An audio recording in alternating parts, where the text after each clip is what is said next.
Le Lévitique, chapitre 25. L'Éternel parla à Moïse sur la montagne de Sinaï et dit: Parle aux enfants d'Israël et tu leur diras: Quand vous serez entrés dans le pays que je vous donne, la terre se reposera. Ce sera un sabbat en l'honneur de l'Éternel. Pendant 6 années, tu ensemenceras ton champ. Pendant 6 années, tu tailleras ta vigne et tu en recueilleras le produit. Mais la 7e année sera un sabbat, un temps de repos pour la terre. Un sabbat en l'honneur de l'Éternel. Tu n'ensemenceras point ton champ et tu ne tailleras point ta vigne. Tu ne moissonneras point ce qui proviendra des grains tombés de ta moisson. Et tu ne vendangeras point les raisins de ta vigne non taillés. Ce sera une année de repos pour la terre. Ce que produira la terre pendant son sabbat vous servira de nourriture à toi, à ton serviteur et à ta servante, à ton mercenaire et à l'étranger qui demeure avec toi, à ton bétail et aux animaux qui sont dans ton pays. Tout son produit servira de nourriture. Tu compteras 7 sabbats d'année, 7 fois 7 années, et les jours de ces 7 sabbats d'année feront 49 ans. Le 10e jour du 7e mois, tu feras retentir les sons éclatants de la trompette. Le jour des expiations, vous sonnerez de la trompette dans tout votre pays, et vous sanctifierez la 50e année. Vous publierez la liberté dans le pays pour tous ses habitants. Ce sera pour vous le jubilé. Chacun de vous retournera dans sa propriété, et chacun de vous retournera dans sa famille. La 50e année sera pour vous le jubilé. Vous ne semerez point, vous ne moissonnerez point ce que les champs produiront d'eux-mêmes, et vous ne vendangerez point la vigne non taillée, car c'est le jubilé. Vous le regarderez comme une chose sainte. Vous mangerez le produit de vos champs.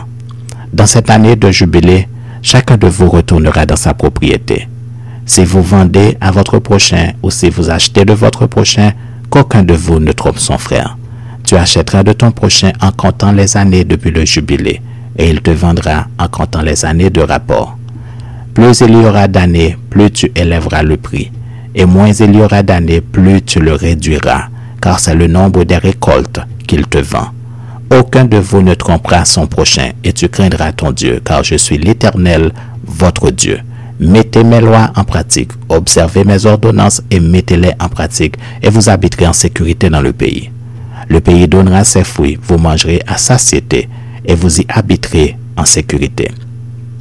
Si vous dites: que mangerons-nous la 7e année?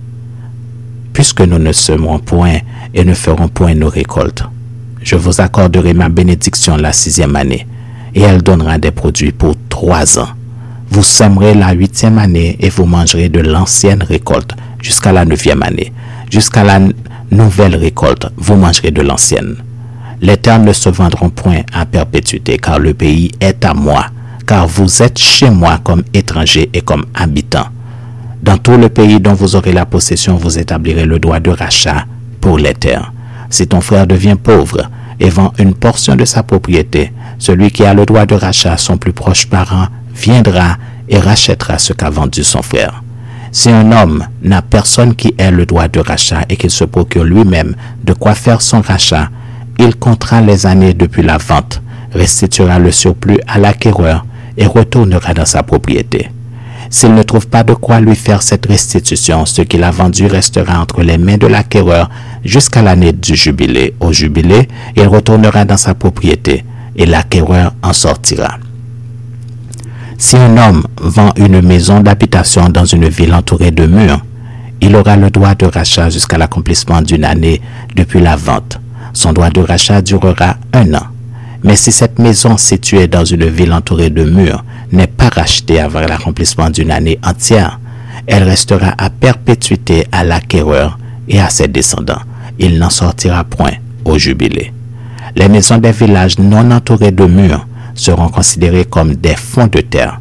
Elles pourront être rachetées et l'acquéreur en sortira au jubilé.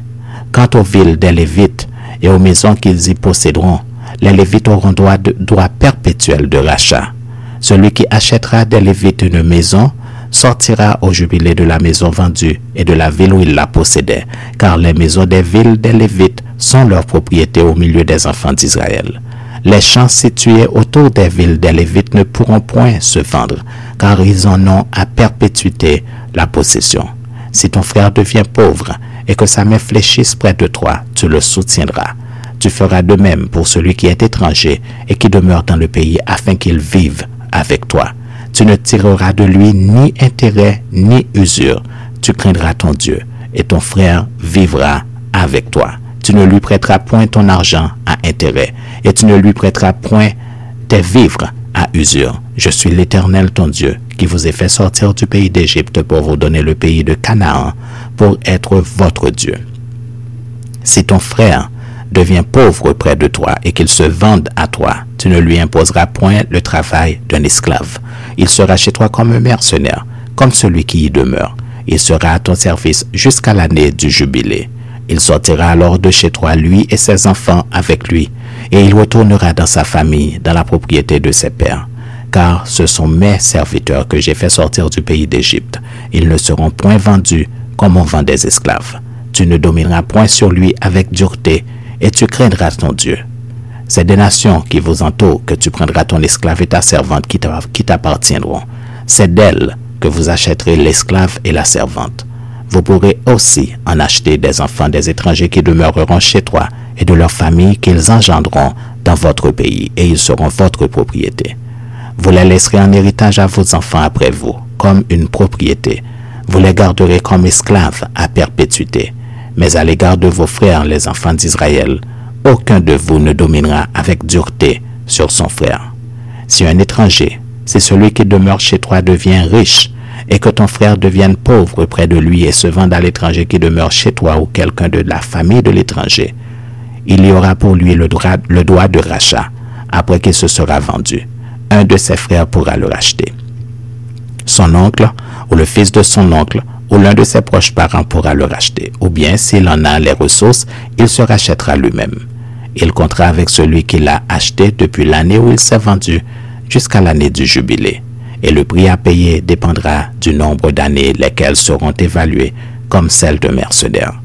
S'il y a encore beaucoup d'années, il paiera son rachat à raison du prix de ces années et pour lesquelles il a été acheté.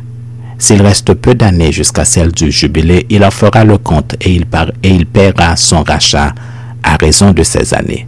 Il sera comme un mercenaire à l'année, et celui chez qui il sera ne le traitera point avec dureté sous tes yeux. S'il n'est racheté d'aucune de ces manières, il sortira l'année du jubilé, lui et ses enfants avec lui, car c'est de moi que les enfants d'Israël sont esclaves. Ce sont mes esclaves que j'ai fait sortir du pays d'Égypte. Je suis l'Éternel, votre Dieu.